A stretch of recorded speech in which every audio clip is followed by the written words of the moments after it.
Carolina del Sur, 1944.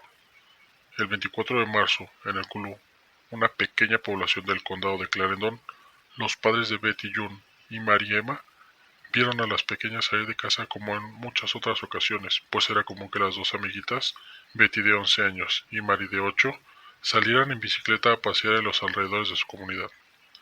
Ellas también solían pasear en las tardes para juntar flores, pero aquel día no volvieron a casa. Los padres, asustados en extremo, casi rayando en la histeria, recibieron ayuda de las personas de un aserradero de la localidad, que se sumaron en apoyo a las búsquedas de las menores. La pesquisa no cesó en toda la noche. Ya siendo el 25 de marzo, alrededor de las 8 am, encontraron a las dos pequeñas ya muertas en una escena grotesca. Habían sido brutalmente golpeadas en la cabeza. Algo indignante. Tan indignante que solo cabía una pregunta. ¿Qué clase de bestia, inhumana, escoria de la humanidad fue capaz de cometer tal aberración a un par de niñitas?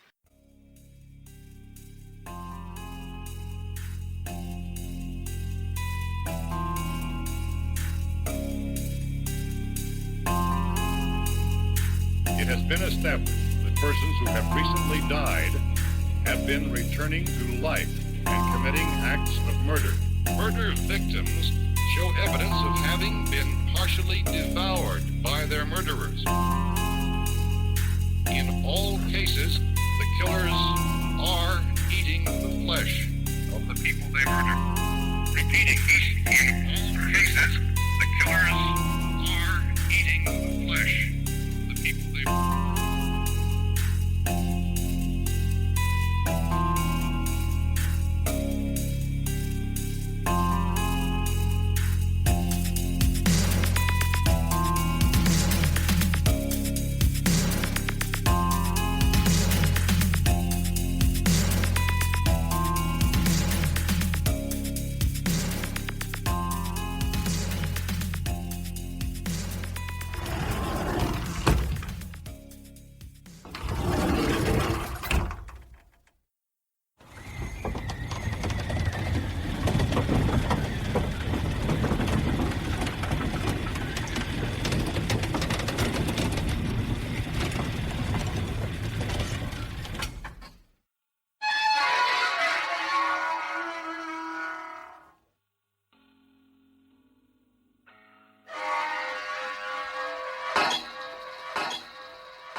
Bienvenidos sean a las puertas del infierno.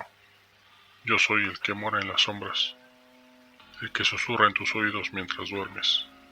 Yo soy su amigo el dragón. Y en esta ocasión les traigo este caso indignante en todos los sentidos, el cual se dio en el fin del tercer periodo presidencial consecutivo de Franklin Roosevelt. Tiempos angustiosos a causa de los estragos sociales y económicos de la creciente Segunda Guerra Mundial. Dicha guerra, que surge en Europa y puntualmente desde Alemania, impulsados por su líder Adolfo Hitler y sus ideales antisemitas, la más fuerte esencia de su movimiento nazi, y en general xenófobos. En esta guerra participaron 23 países, los cuales formaban dos frentes, uno muy conocido como el Frente Aliado, el cual fue conformado por Francia, Estados Unidos y la Unión Soviética, y los conocidos como el Eje, que fueron Alemania, Italia, Japón, entre otros. Estados Unidos aportaba al Reino Unido indirectamente hasta que entró en el conflicto cuando recibió una contundente declaración de guerra enviada desde Japón, aliado de Alemania, recibiendo el ataque de más de 300 aeronaves militares que arribaron al puerto de Pearl Harbor en Oahu, Hawái, y atacaron con todo su poder la mañana del 7 de diciembre de 1941, lo que desencadenó en una obvia declaración de guerra de Estados Unidos al Imperio japonés. Y en respuesta a ello, Italia y Alemania hicieron lo propio al declarar la guerra a los Estados Unidos de Norteamérica. Lo que nos lleva al año 1944, el momento de efectuar un ataque poderoso contra Alemania y las naciones del Eje, un plan de ataque llamado Operación Overlord, que sería dirigido por el consignado comandante del cuartel general del Frente Aliado, David Eisenhower, el 6 de junio de 1944, conocido como el Día D, un incontenible asedio en las playas de Normandía. En este ambiente bélico, Betty y Mary eran cruelmente arrebatadas de este mundo a manos de un desequilibrado subnormal. Y después de algunas horas se detuvo a George Stinney, un joven de 14 años, el cual fue llevado a la oficina del sheriff del condado de Clarendon, donde se interrogó al joven. El interrogatorio fue llevado el 26 de marzo por el sheriff y un representante de la oficina del gobernador, y nunca estuvieron presentes los padres de George, pues en 1944 los jóvenes de 14 años eran considerados adultos.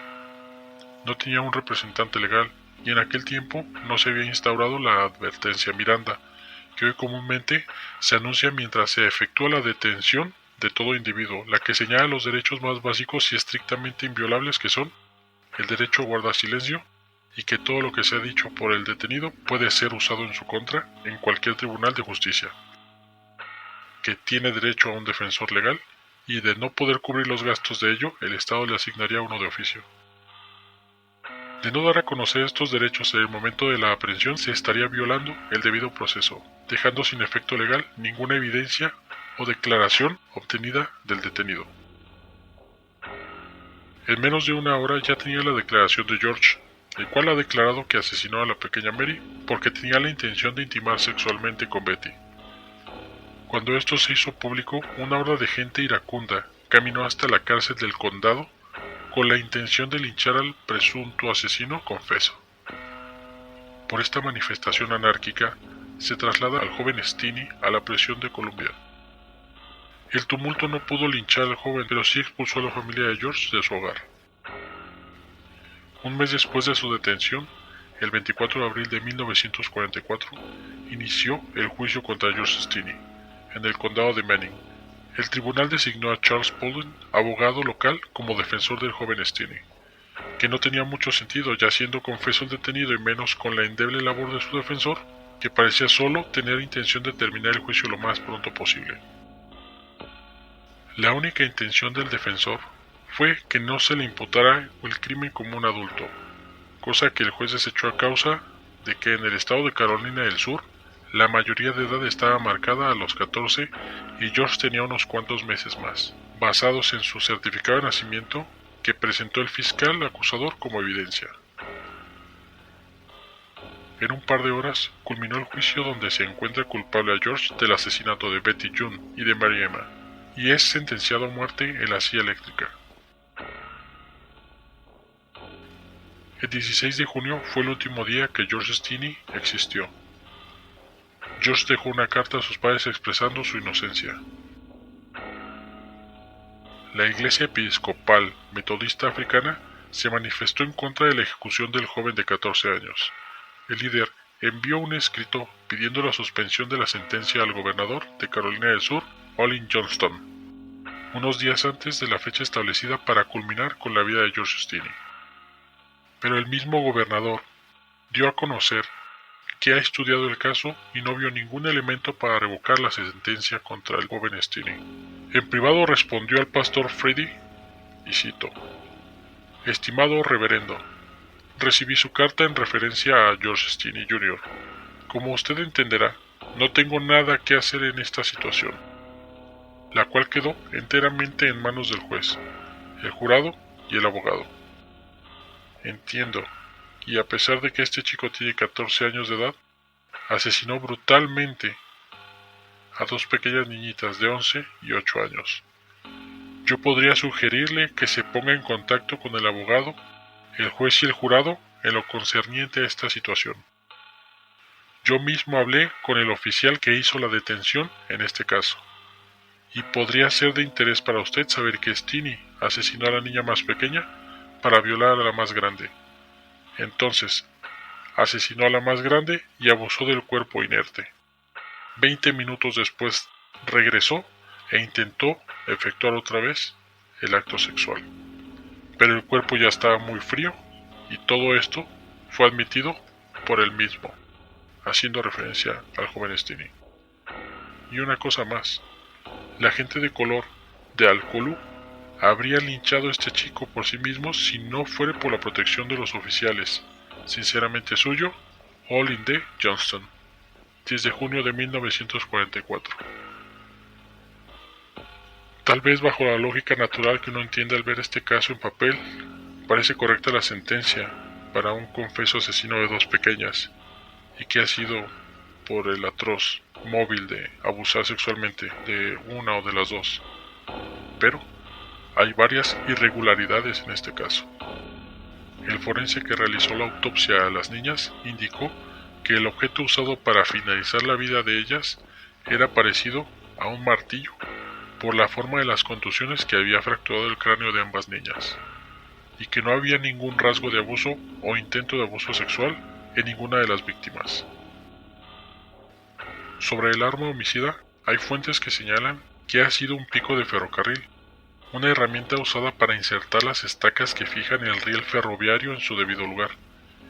Una masa que podría pesar entre 4 y 6 kilos, de un metal sólido, unida a una empuñadura que podría tener una longitud de entre 50 y 80 centímetros, pero no tienen la cabeza de forma redonda, como la de un martillo común.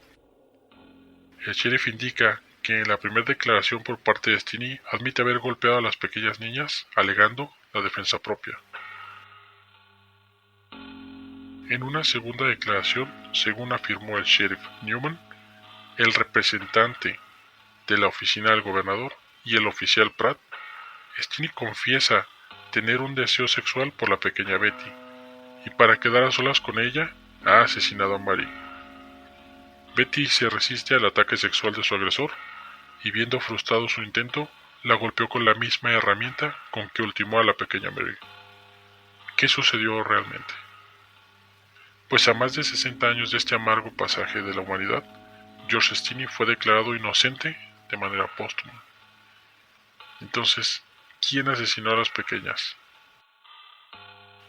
Todo apunta a que el asesino real quedó impune y lastimosamente la causa injusta de la ejecución de Stinney fue por la necedad y el sesgo racial. Eso es algo inconcebible. Casos como el de George no fueron los únicos. En el siglo XVIII era muy común que a las comunidades de gente afroamericana se les expulsara de sus tierras a la medianoche en un asalto a mano armada con antorchas. Simplemente los sacaban y se apropiaban de todas sus cosas, casas, negocios, y ellos simplemente huían. No siempre el ataque era directo para matar, pero la intención era despojarlos y alejarlos de ciertos lugares porque había un interés de fondo, pues había a veces en estas comunidades algún manto acuífero, un río, algún tipo de reserva o fuente de recursos naturales. Esto obviamente es una fuente de ingresos, es una fuente económica. Estas prácticas que se dieron mucho entre el siglo XVIII y XIX era muy común. De hecho, hay también otros casos registrados en donde alguna persona de tez blanca, comúnmente mujer, señalaba haber sido abusada, golpeada o asaltada por alguna persona de raza afroamericana, y se hacían este tipo de ataques fuera totalmente de lo legal. El gobierno, la verdad es que no hacía nada para contener estos ataques. Era muy difícil en aquel entonces controlar este odio. Es algo infundado, algo sin sentido, algo aberrante, indignante, que molesta porque es contra ellos, y molestaría si fuese al revés, que hubiera sido una comunidad afroamericana en contra de personas de tez blanca solo porque pues es de tez blanca. Es simplemente incomprensible. Y lo que más molesta es que queden los verdaderos criminales en las calles, libres. Quién sabe si cometieron algunos otros delitos en contra de cualquier persona, a través del tiempo, después de lo que hicieron con las pequeñas Mary y Betty, y saber que quedaron impunes por la necedad, por el racismo, es fuerte, es cruel, a mí, no me cabe en la cabeza a mí este tipo de sucesos, pero están allí, son parte de nuestra historia, hay que conocerlas, hay que entenderlas, hay que buscar que sea una enseñanza y que esta enseñanza nos lleve a progresar para no volver a cometer este tipo de cosas contra nadie. Somos una sola raza, somos la raza humana, no importa nuestro color, altura, peso, religión, lengua, sexo, no importa, somos todos una sola raza y ya, es todo. No tengo más que expresar y dejar esta incógnita ahí. ¿Quién fue? ¿Quién lo hizo? ¿Por qué lo hizo? ¿Por qué simplemente alguien llega a ver en su mente que es agradable causarle daño y quitarle la vida a dos seres pequeñitos que carecen de la conciencia de los peligros del mundo, a los 8, a los 9, a los 10 años, a los 11? Yo hasta aquí llego, me despido, no sin recordarles que nos visiten en nuestras redes sociales, nos dejen sus historias, si tienen algo que contarnos, si quieren comentar algo, crítica, lo que sea, no importa, es bienvenido todo el aporte para hacer de este podcast algo que sea más agradable para la comunidad que espero algún día llegue a ser este proyecto. Y bueno, yo me despido. Esto fue Las Puertas del Infierno.